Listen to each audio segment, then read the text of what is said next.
Siapa sangka, ternyata dunia Pandora di film Avatar, The Way of Water terinspirasi dari beberapa budaya dunia nyata, seperti budaya dari Pasifik, Amazon, hingga Arktik.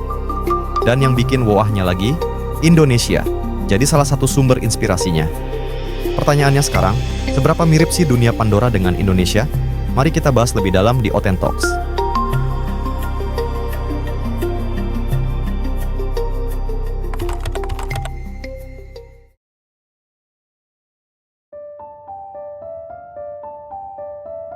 Suku Metkaina menjalani hari-harinya yang hidup di laut, dengan menyelam bebas, membaur bersama arus, dan memburu di laut luas, dengan kemampuan bertahan lama di kedalaman laut dengan bertempat tinggal di rumah panggung di atas air. Hubungan mereka dengan laut sangat mirip dengan suku Bajau yang dikenal sebagai pengembara laut.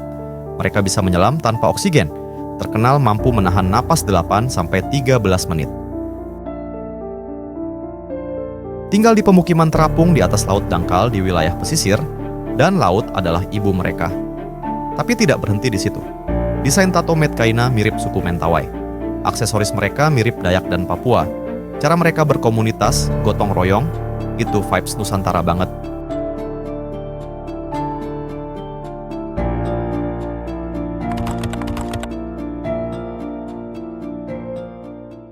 Sekarang kita masuk ke bagian yang cukup penting. Kenapa Laut Pandora terlihat begitu familiar?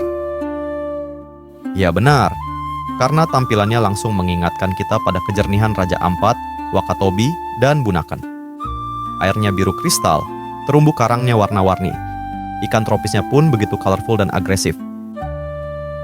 Semakin lama kamu melihatnya, rasanya seperti nonton dokumenter Raja Ampat versi dunia Pandora. Raja Ampat dikenal punya kejernihan air level dewa, sampai-sampai peneliti dunia menyebutnya sebagai salah satu ekosistem laut paling sehat di bumi. Dan di film Avatar, desain terumbu yang meliuk, pola warna cerah, dan ikan-ikan luminescent. Itu referensinya memang dari laut tropis dunia nyata. Seolah Pandora bukan hanya hasil imajinasi, tetapi cermin dari keindahan laut Indonesia.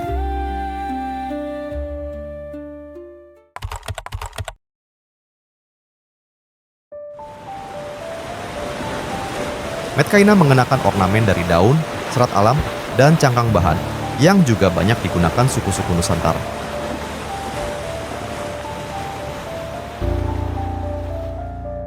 Kalau kamu perhatikan desain tubuh Metkaina, ada pola garis lengkung dan titik-titik yang rumit.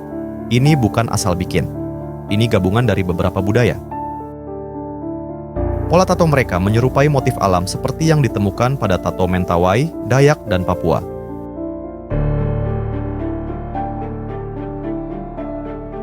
Yang sejak lama mengekspresikan identitas melalui tato bermotif alam. James Cameron ingin membuat suku Metkaina terlihat seperti bangsa laut kuno, tapi terasa global, sehingga ia gabungkan motif dari berbagai suku yang kuat hubungan dengan alam.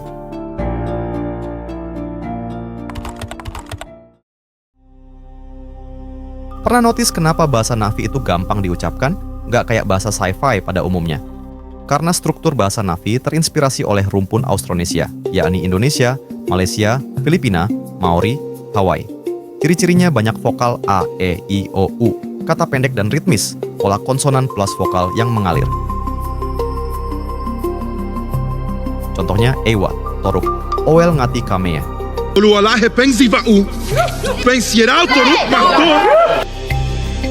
Rasanya jauh lebih dekat ke bahasa manusia dibanding bahasa sci-fi film lain. Bahkan beberapa linguis bilang, Na'vi sounds Southeast Asian, alias terdengar Asia Tenggara banget.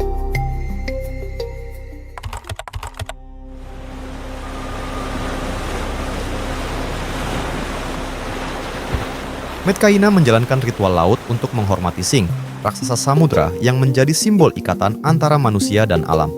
Kalimat paling ikonik, "The way of water has no beginning and no end," di mana kalimat ini merupakan ungkapan filosofis penting dari suku Na'vi. Kalimat ini mencerminkan pandangan mereka tentang siklus kehidupan dan kematian, serta keterhubungan segala sesuatu di alam semesta mereka, melalui Ewa, dewi mereka. Kami melihat hasil tangkapan warga masyarakat Kampung Menarbu sangat berkurang, sehingga kami rencanakan untuk buat salah satu relaksasi ini untuk memagari, atau istilahnya di sini bahasa lokal itu bilang kadup. Kalimat ini mengingatkan kita pada sasi laut di Maluku adalah tradisi adat untuk menjaga kelestarian sumber daya laut dengan menetapkan larangan sementara untuk mengambil hasil laut di wilayah tertentu.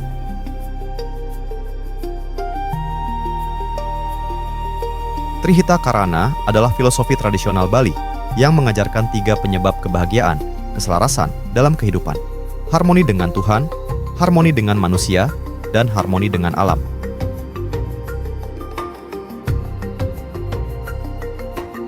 Huma Betang adalah rumah adat suku Dayak.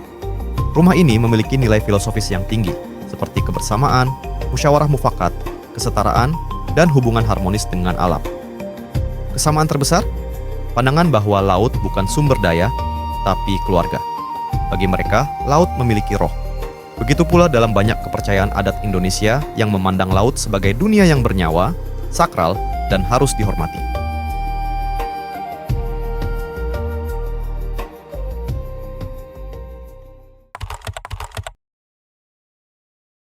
Kesimpulannya, James Cameron sendiri yang bilang bahwa budaya Laut Asia Tenggara adalah salah satu referensi desain Met Kaina. Dunia Pandora itu sebenarnya adalah gabungan budaya Laut Pasifik dan unsur spiritual suku-suku dunia diramu sampai terasa asing, tapi tetap nyata. Jadi saat kamu nonton Avatar 2, kamu sebenarnya lagi melihat sedikit potongan Indonesia yang dibawa ke dunia Pandora. Tapi, setelah kita bahas semua keindahan itu, James Cameron mengubah atmosfer ceritanya secara brutal. Karena di film berikutnya, kita bukan lagi diajak ke air biru Met Kaina, tapi masuk ke sisi Pandora yang jauh lebih gelap dan ekstrim. Avatar 3, Fire and Ash melanjutkan kisah Jake dan Neytiri yang masih terjebak dalam duka kehilangan Neteyam, tapi belum sempat sembuh. Muncul ancaman baru. Suku Ash, suku Na'vi vulkanik yang keras, brutal, dan dipimpin Farang, yang sama sekali nggak punya belas kasihan. Berbeda dari Met Kaina yang harmonis dengan alam, suku Ash punya sikap konfrontatif terhadap suku lain, bahkan terhadap Ewa. Dan keadaan makin panas ketika Quaritch kembali. Bukan cuma sebagai musuh lama, tapi kemungkinan besar bersekutu dengan suku Ash. Ini artinya keluarga Sully bakal menghadapi musuh yang sama, tapi sekarang dengan kekuatan yang lebih sadis dan ambisi yang jauh lebih besar. Fire and Ash bakal nunjukin wajah Pandora yang selama ini belum pernah kita lihat.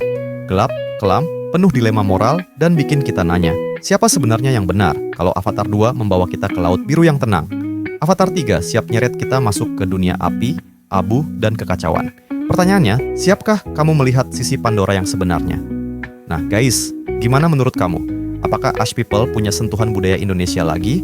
Atau kali ini Avatar 3 mengambil warna dari budaya lain di dunia? Tulis pendapat kalian di kolom komentar, karena diskusi soal inspirasi budaya di dunia Avatar selalu menarik untuk diikuti. Sepertinya pembahasan kita kali ini sudah sampai di ujung. Terima kasih sudah menonton sampai akhir.